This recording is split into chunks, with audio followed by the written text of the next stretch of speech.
Number 71 question number 2 सोचिए और बताइए। तो वहां पे लिखा है डॉक्टर टीकू का स्वभाव कैसा था। तो आंसर क्या आएगा बेटा, डॉक्टर टीकू का बहुत ही दयालु और विनम्र स्वभाव था। कैसा था, दयालु और विनम्र।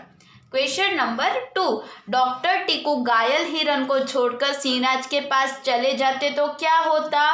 तो आंसर क्या आएगा कि अगर वो चले जाते तो हिरन की जान नहीं बचती। क्या होता, अगर वो डॉक्टर के पास जाते तो हिरन का प्राण नहीं बचते। तो आंसर आएगा हिरन की जान नहीं बचती। क्वेश्चन नंबर 3 सिंहराज को कौन सी बीमारी थी। तो जंगल के राजाओं को क्या हो गया था। तो सिंहराज को जुकाम था। सिंहराज को क्या था, जुकाम था।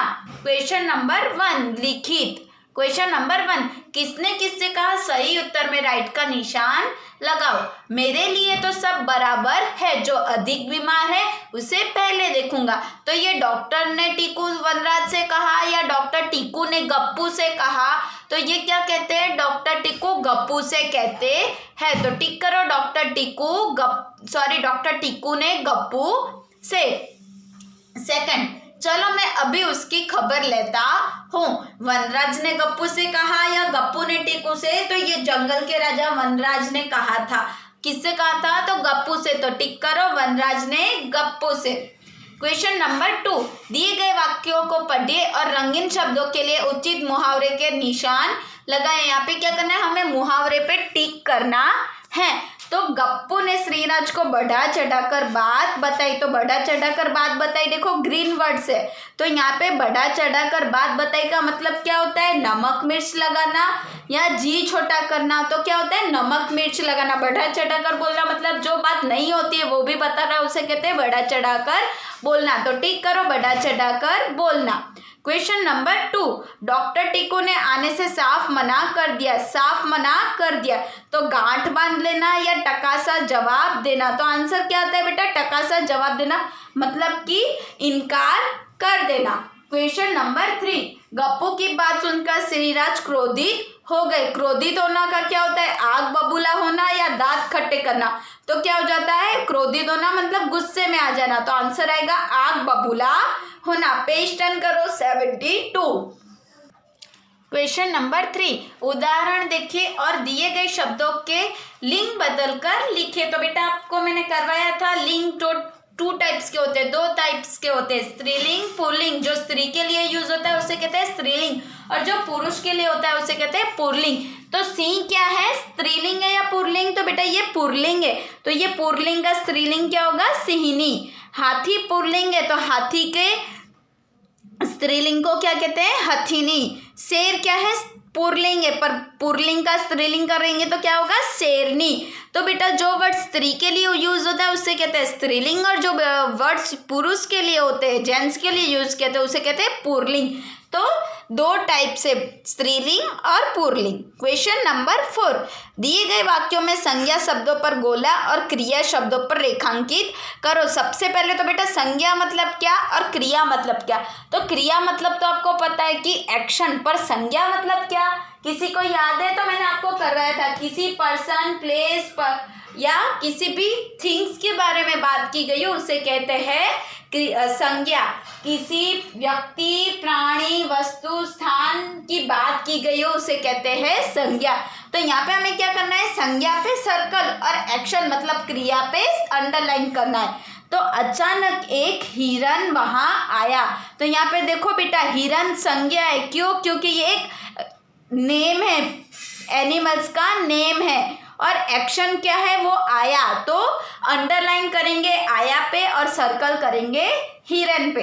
सेकंड, डॉक्टर इलाज में लग गए। यहाँ पे पर्सन का नाम है डॉक्टर, तो डॉक्टर क्या हो गया, संज्ञा हो गया। और लग गए मतलब एक्शन, तो क्रिया है, तो यहाँ पे अंडरलाइन आएगा।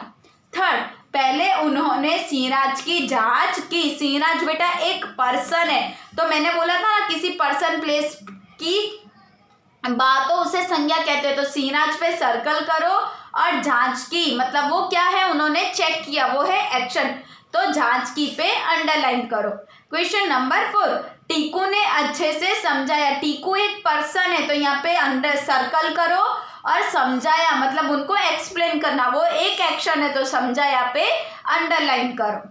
अब है क्वेश्चन नंबर 5, नीचे लिखे वाक्यों में सही विराम चिन्ह लगाकर जिससे वे स्पष्ट अर्थ दे सके। हमें क्या करना है, विराम चिन्ह लगाना है। बेटा मैंने आपको विराम चिन्ह पहले भी करवाया था। ये कौन सा है, अल्प विराम है। ये क्यों यूज होता है, कोई सेंटेंस में थोड़ा रुक के फिर सेंटेंस वापस स्टार्ट करना, उसके लिए होता है अल्प विराम। ये है पूर्ण विराम, सेंटेंस जब कंप्लीट हो जाता है तब लगता है पूर्ण विराम। हम आंसर कंप्लीट के बाद ये लगाते हैं। ये प्रश्नवाचक चिन्ह, जब हमें कोई क्वेश्चन करना है तब लगता है प्रश्नवाचक चिन्ह। और ये कौन सा है, विस्मयादि बोधक चिन्ह। कौन सा है, विस्मयादि बोधक चिन्ह। ये कब यूज होता है, तो किसी आश्चर्य, हर्ष का जो एक्सप्रेशन दिखता है, भाव दिखता है, तब विस्मयादि बोधक चिन्ह लगता है। तो ये कौन सा है, अल्प विराम, पूर्ण विराम, प्रश्नवाचक और विस्मयादि बोधक चिन्ह। तो ये जो 4 मात्रा है वो बेटा हमें यहाँ पे लगानी है।